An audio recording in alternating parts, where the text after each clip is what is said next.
नमस्ते दोस्तों। The current affairs हमारे यूट्यूब चैनल में आपका बहुत बहुत स्वागत है। सबको प्रणाम। सभी दर्शकों को प्रणाम। हम आए हैं केजरीवाल केस के अगले अपडेट के साथ। तो जितेंद्र, केजरीवाल केस के बारे में आज हम चर्चा करने जा रहे हैं। तो अभी सुप्रीम कोर्ट में जो हुआ उस पे चर्चा करेंगे और उनके पीए के बारे में, पीए पर जो आरोप लगे हैं उनके बारे में चर्चा करेंगे। जी बिल्कुल। ओके। तो कृपया सद्य स्थिति क्या है हमें समझाइए। जी, दो मुद्दे हैं। एक तो कानूनी है और एक निजी तौर पे जो उनके पीए पे आरोप लगे हैं। तो पहले हम चलते हैं जो न्यायालय में हुआ है, कानूनी मुद्दे पे चर्चा करते हैं। तो सबको अभी पता है कि सुप्रीम कोर्ट से उनको राहत मिली है और अभी वो जेल से बाहर है। और 2 जून को उनको कहा गया है कि आप वापस जेल में सरेंडर कीजिए।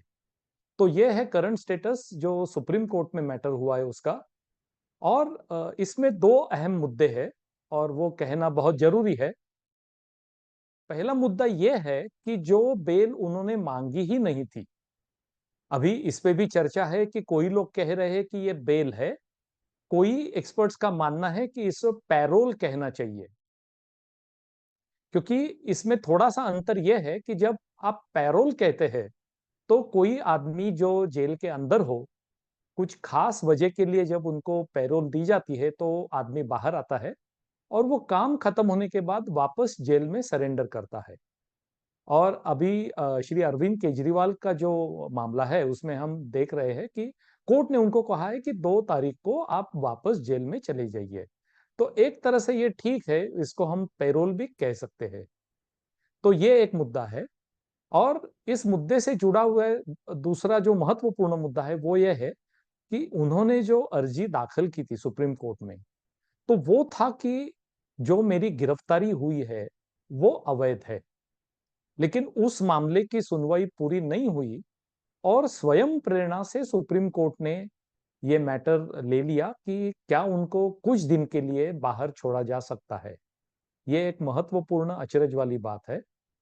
दूसरी एक अचरज वाली बात यह है कि साधारण तौर पे ये देखा जाता है कि अगर कोई गंभीर समस्या हो घर में, जैसे कि आपका कोई रिश्तेदार हो, घर का कोई खास आदमी हो, अगर उसके अंत्य संस्कार करने हैं, दुर्भाग्य से वो आदमी चल बसा, तो इस तरह के मामले में पैरोल दी जाती है। लेकिन कोई चुनाव प्रचार करने के लिए पैरोल दी जाना, ये एक बहुत बड़ी घटना है। तो ये कानूनी मैटर पे अपडेट है। अच्छा, ये बात है। तो आपका अनुमान क्या है? ऐसा क्यों फैसला दिया सुप्रीम कोर्ट ने? जी, हम कुछ सिर्फ अनुमान लगा सकते हैं। सुप्रीम कोर्ट ने जो डिसीजन दिया है, उन्होंने कुछ मुद्दे स्पष्ट किए हैं। लेकिन बहुत से कानूनी एक्सपर्ट है, उनका कहना है कि एक तरह से ये एक्सप्लेनेशन है, एक तरह से ये एक्सप्लेनेशन है ही नहीं। तो थोड़ी मजे की बात हो गई है, ये मानना पड़ेगा हमें। तो देखिए कि हम क्या तर्क लगा सकते हैं कि चुनाव का मौसम है, लोकसभा में 5 साल में एक बार चुनाव आते हैं और शायद सुप्रीम कोर्ट ने ये एक व्यापक मुद्दा रख के शायद उस पर थोड़ा वजन दिया है। और फिर उनकी ये जमानत तो अर्जी की ही नहीं थी, लेकिन उन्होंने खुद ही उनको जमानत दी है एक प्रकार से। तो जितेंद्र, व्यापक मुद्दा क्या हो सकता है इस केस के बारे में? जी, व्यापक मुद्दा यही है कि शायद देश के लोग, देश के बाहर के लोग, उनकी सबकी नजर है कि ये केस में क्या डेवलपमेंट हो रही है। और सबको पता है कि आम आदमी पार्टी और उनके जो गठबंधन जो है इंडिया अलायंस, उन सब का कहना है कि चुनाव है और चुनाव के बिल्कुल पहले ही ये अटक हुई है। तो एक तरह से इसमें चुनाव में बाधा डालने का प्रयत्न ये बीजेपी गवर्नमेंट कर रही है। ऑफ कोर्स हम जब टेक्निकलिटी में जाते हैं तो ये कहना दुरुस्त नहीं है, क्योंकि अटक जो होती है और रिमांड जो दी जाती है वो कोर्ट से मंजूर होती है। तो चाहे इसके पीछे गवर्नमेंट का हाथ हो नहीं हो, ये हम नहीं कह सकते हैं। लेकिन इस तरह से वो मुद्दा रखना ये उतना भी ठीक नहीं है, क्योंकि ऐसा नहीं है कि बीजेपी गवर्नमेंट ने या किसी भी गवर्नमेंट जो अभी पावर में है उन्होंने तय कर लिया और किसी के खिलाफ कार्रवाई कर दी और उसे जेल के अंदर कर दिया, ये कहना ठीक नहीं है। लेकिन एक तरह से समाज में इस बात की चर्चा हो रही है, विशेषतः जो इंडी गठबंधन है, आम आदमी पार्टी है, वो बहुत ही जोर शोर से ये मुद्दा कह रही है पब्लिक में। तो शायद कोर्ट को ये लगा है कि ये एक बहुत महत्वपूर्ण घटना है, देश और विदेश से भी लोग इस पे गौर कर रहे हैं। तो अगर इन हालातों में कुछ दिन के लिए अगर उनको रिहाई दी जाए, तो शायद इतना बड़ा नुकसान नहीं हो सकता है। शायद इस तरह की व्यापक सोच सुप्रीम कोर्ट ने रखी है और उस तर्क पे आधार पे उन्होंने ये रिहाई मंजूर की है। ओके, ऐसी बात है। तो क्या इस निर्णय से कोई कानूनी पेच बढ़ सकते हैं? जी, बिल्कुल, कानूनी पेच तो अभी बहुत आने वाले हैं। जैसा ये डिसीजन आने के बाद दूसरे एक मुख्यमंत्री जिन्होंने ईडी ने जब उनको गिरफ्तारी की, तो गिरफ्तारी के पहले उन्होंने रेसिग्नेशन दे दिया स्वयं ही। तो वो है श्री हेमंत सोरेन जी। और श्री हेमंत सोरेन जी, उनके जो वकील है, वो भी मशहूर कपिल सिब्बल जी है। तो ये जब सुप्रीम कोर्ट का निर्णय आया, तो उस निर्णय को आधार बनाते हुए कपिल सिब्बल जी ने भी एक अर्जी दाखिल की सुप्रीम कोर्ट में कि इसी आधार पे हेमंत सोरेन जी को भी रिहा किया जाए। सुप्रीम कोर्ट को ऐसा लगा कि ये बात एक तरह से ठीक है कि चुनाव है, लेकिन उन पर जो आरोप है वो बहुत गंभीर है। और जो आरोपों में उनका नाम प्रत्यक्ष रूप से आया है, इसीलिए उन्होंने जो केजरीवाल जी के लिए जो रूल लगाया, वो उन्होंने श्री हेमंत सोरेन जी के लिए नहीं लगाया है।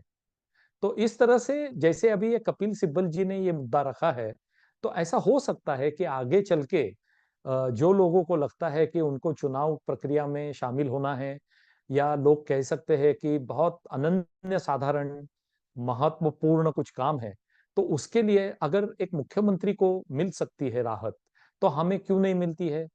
क्या कानून का भेदभाव करना ठीक है कि एक कोई बड़ा इंसान है, कोई मुख्यमंत्री है, तो उसकी जो अड़चने हैं उस पे गौर किया जाए, और जो सामान्य आदमी है उसकी अड़चनों पे गौर नहीं किया जाए? क्या ये बात ठीक है? इस तरह के मुद्दे अभी आने वाले हैं। तो कानूनी पेच मैं कहता हूं कि जरूर अभी पैदा हुआ है। तो इस केस में आगे क्या होने की संभावना है? जी, हम सब जानते हैं कि आम आदमी पार्टी है और उनके जो सरगना हैं श्री केजरीवाल जी, तो कभी-कभी वो ऐसे कदम उठाते हैं, तो आम आदमी तो जरूर ये मानेगा कि ये एक प्रकार से नाट्यपूर्ण कोई घटना है। तो कुछ लोगों का मानना है कि सुप्रीम कोर्ट ने कहा है उनको 2 तारीख को सरेंडर करने के लिए, वापस जाइए जेल। लेकिन चुनाव प्रचार जो है, वो 1 तारीख के पहले ही खत्म हो जाएंगे। तो अगर ऐसा होता है कि वो जो कष्ट लेंगे चुनाव के लिए, और वो बीच में कह भी रहे थे कि उनकी जो शुगर लेवल है, वो बीच-बीच में बढ़ गई थी। तो अगर सेहत का मुद्दा बना के, अगर एक तरह से कहिए कि अगर केजरीवाल जी 2 दिन पहले अस्पताल में भी भर्ती हो जाते हैं और अगर कहते हैं कि मेरी तबीयत ठीक नहीं है माय लॉर्ड्स, क्या ऐसा हो सकता है कि कुछ दिन के लिए, जब तक मेडिकल एक्सपर्ट ये ना कहे कि मैं बिल्कुल ठीक हो गया हूँ, तब तक ये मेरी जो रिहाई की गई है वो आगे भी चली जाए, कंटिन्यू की जाए। इस तरह की अर्जी शायद पेश करेंगे, ऐसा कुछ लोगों का मानना है। कुछ लोग कहते हैं कि ये बहुत ही नाट्यपूर्ण हो जाएगा, तो शायद वो सरेंडर भी कर देंगे। तो ये 2 संभावना है अभी। अच्छा, ये बात है। तो थोड़ा कॉम्प्लिकेट होने वाला लगता है ये मामला। जी, बिल्कुल, बिल्कुल। ओके, तो जितेंद्र, अब आते हैं उनके पीए की तरफ, विभव कुमार जी की तरफ। क्या आरोप लगाए हैं उनपे? अभी विभव कुमार जो है, वो पहले श्री अरविंद केजरीवाल जी, चीफ मिनिस्टर, उनके पीए हुआ करते थे। लेकिन कुछ कानूनी कार्रवाई हो गई और उसके बाद वो अभी ऑफिशियल पीए नहीं है। बट फिर भी एक, हम कह सकते हैं कि एक अनऑफिशियल तौर पे वो मुख्यमंत्री के साथ अभी भी काम कर रहे हैं। अनऑफिशियल पीए है, ऐसा कह सकते हैं हम उनके। तो अभी कुछ दिन पहले ये घटना हुई है कि आम आदमी पार्टी की जो एक राज्यसभा में सांसद है, महिला सांसद है, श्रीमती स्वाति मालीवाल। तो स्वाति मालीवाल जी केजरीवाल जी को मिलने उनका जो ऑफिशियल रेसिडेंस है, उनका मुख्यमंत्री आवास, वहां चली गई। और वो खबर ये है कि वहां उनकी मुलाकात न हो पाई। उनको ये कहा गया कि अभी मुलाकात नहीं है, अभी उनके पास समय नहीं है, आपकी अपॉइंटमेंट नहीं है, तो आप कभी और समय पे आ जाइए अपॉइंटमेंट लेके। लेकिन वो मानी नहीं, वो अपने जिद पे अड़ी रही। उसके बाद शायद कुछ हाथापाई हो गई और उन्होंने पुलिस में पहले ये फोन करके ये कंप्लेंट दर्ज की कि मैं स्वाति मालीवाल बोल रही हूँ और मैं मुख्यमंत्री आवास पे हूँ और यहाँ मेरे साथ कुछ हाथापाई हो गई है और मैं थाने में कंप्लेंट करने आ रही हूँ। तो ये घटना हुई, उसके बाद वो थाने में चली भी गई सिविल लाइंस पे। और वहां जाके उन्होंने कहा कि मैं आई हूँ लेकिन अभी मैं बहुत थकी हुई महसूस कर रही हूँ, तो मैं कुछ देरी के लिए घर जाती हूँ, रेस्ट करती हूँ और बाद में कंप्लेंट दर्ज करने के लिए आती हूँ। तो इसके बाद क्या हुआ कि 2 दिन कुछ हुआ ही नहीं। ये घटना सोशल मीडिया में तो आ गई, कुछ न्यूज चैनल ने भी बता दिया, लेकिन ना स्वाति मालीवाल जी की तरफ से कोई बयान आ रहा था, ना आम आदमी पार्टी या श्री केजरीवाल जी या कोई अन्य व्यक्ति उनकी तरफ से कोई बयान दे रही थी। और अचानक क्या हुआ, 2 दिन बाद आम आदमी पार्टी के जो नेता है संजय सिंह जी, तो उन्होंने एक बहुत ही छोटी सी प्रेस कॉन्फ्रेंस की। उसमें उन्होंने ये बात कही, उन्होंने एक तरह से पुष्टि दी इस बात को कि स्वाति मालीवाल जी मिलने आई थी वहां और आवास पे उनके साथ कुछ तो गलत व्यवहार हो गया। उन्होंने इस बात का खुलासा नहीं किया कि एग्जैक्टली क्या हुआ, लेकिन उन्होंने कहा कि कुछ कुछ अभद्र सा वर्तन हो गया विभव कुमार जी से। और आम आदमी पार्टी क्षमस्व है इसके लिए। और उनके जो चीफ है, मुखिया है, श्री अरविंद केजरीवाल जी, वो जरूर कुछ ना कुछ कार्रवाई इस मामले में करेंगे। इस तरह की छोटी सी प्रेस कॉन्फ्रेंस उन्होंने की। 1 दिन बाद या 2 दिन बाद पुलिस उनके घर उनको कांटेक्ट करती है, वो ठीक है कि नहीं ये चेक करने के लिए। उस समय वो बयान देती है और वो बहुत डिटेल में बयान देती है कि किस तरह से हाथापाई हुई, उनको चोट आई वगैरह वगैरह। तो उसके बाद पुलिस उनको लेके all India institute of medical science, वहां उनकी जांच होती है। और अभी जांच की रिपोर्ट भी आई है और जांच में ये कहा गया है कि कुछ ना कुछ तो निशान है। ये बता रहे हैं कि कुछ तो उनके साथ गलत व्यवहार हुआ है, हाथापाई जैसा। और उसके बाद फिर पुलिस ने अभी ये शिकायत दर्ज की है, कोर्ट में भी रिपोर्ट दी है और उन्होंने श्री विभव कुमार जी जो है उनको अरेस्ट भी किया है। और कोर्ट में अपना पक्ष रखते हुए कहा है कि हमें उनका रिमांड चाहिए, यानी हमें 4 या 5 दिन उनके उनके साथ पूछताछ करने के लिए समय दिया जाए और उन्हें उनकी कस्टडी हमें दी जाए। तो 7 दिन की कस्टडी मांगी थी और 30 हजारी कोर्ट जो है वहां ये मामला दर्ज है। उन्होंने 5 दिन की कस्टडी दी है पुलिस को। ये एक अपडेट है। तो अभी इसके बारे में पार्टी का क्या कहना है, आम आदमी पार्टी का? जी, अभी एक तरह से उन्होंने जो स्पष्टीकरण दिया है वो बाद में बदला है।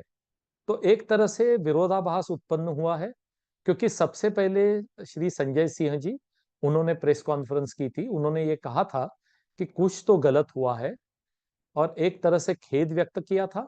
और एक तरह से उन्होंने इस तरह दिया था कि पार्टी स्वाति माली जी के साथ बिल्कुल खड़ी रहेगी। लेकिन अभी ये हुआ है कि उसके बाद 2 दिन आतिशी मार्लेना जी, वो भी एक मंत्री है दिल्ली सरकार में, उन्होंने तो कुछ अलग ही बताया है प्रेस कॉन्फ्रेंस में। और उन्होंने इस तरह से बात रखी है कि बिना अपॉइंटमेंट स्वाति मालीवाल जी वहां गई है और उन्होंने जो कंप्लेंट दर्ज की है, तो एक तरह से वो थोड़ा ज्यादा इल्जाम झूठा हो सकता है, इस तरह की संभावना है। और उसके पीछे बीजेपी का षड्यंत्र भी हो सकता है, इस तरह की बात उन्होंने रखी है। तो एक तरह से आम आदमी पार्टी तरफ से पहले जो बात रखी गई थी वो अभी बिल्कुल बदल गई है। और अभी ये साफ हो गया है कि वो पार्टी के जो सब सीनियर लोग हैं, वो कोई भी उनके साथ खड़ा नहीं है। उनको किसी की सहानुभूति अभी नहीं है पार्टी में। अच्छा, ऐसी बात है। तो अभी कानूनी तौर पर करंट स्टेटस क्या है? जी, तो अभी अभी कस्टडी का जो पीरियड है वो चल रहा है। तो अभी विभव कुमार जी है वो दिल्ली पुलिस की हिरासत में है। और ऐसा कहा जा रहा है कि जब उनका फोन जब्त किया दिल्ली पुलिस ने, तो उन्होंने ये पाया कि फोन में कुछ डेटा ही नहीं है। और वो बहुत ही रिसेंटली फॉर्मेटिंग कुछ हो गई है बंबई में उस फोन की। तो अभी पुलिस उनको लेके बंबई जा रही है। और वहाँ जिसकी मदद लेके ये फॉर्मेटिंग वगैरह हुआ है, तो उस आदमी को या उस संस्था में पुलिस विभव जी को लेके जाएंगी और जांच पड़ताल करेगी। और कोशिश करेगी कि फॉर्मेटिंग होने के बाद भी क्या जो डेटा है वो रिकवर किया जा सकता है। तो ये एक तरह से ये एक है मैटर। और दूसरा मैटर ये है कि पुलिस अभी मुख्यमंत्री आवास जो है वहां जाके जो भी सीसीटीवी रिकॉर्डिंग है और भी जो कोई वहां एविडेंस मिल सकता है नहीं मिल सकता है, इस तरह की छानबीन भी अभी पुलिस कर रही है। तो अभी हमें 2-3 दिन और इंतजार करना पड़ेगा। और इसके बाद जब उनकी पेशी होगी वापस कोर्ट में, जब ये 5 दिन की रिमांड खत्म हो जाएगी, तो हमें पता चलेगा कि पुलिस और रिमांड मांगती है, कोई नया मुद्दा रखती है या कोई एविडेंस उनके जो हाथ में आया है, तो क्या पक्ष पुलिस रखती है और क्या पक्ष उनकी तरफ से वकील रखते हैं। ये हमें फिर अपडेट मिलेगा 2-3 दिन में अभी। ओके, ठीक है।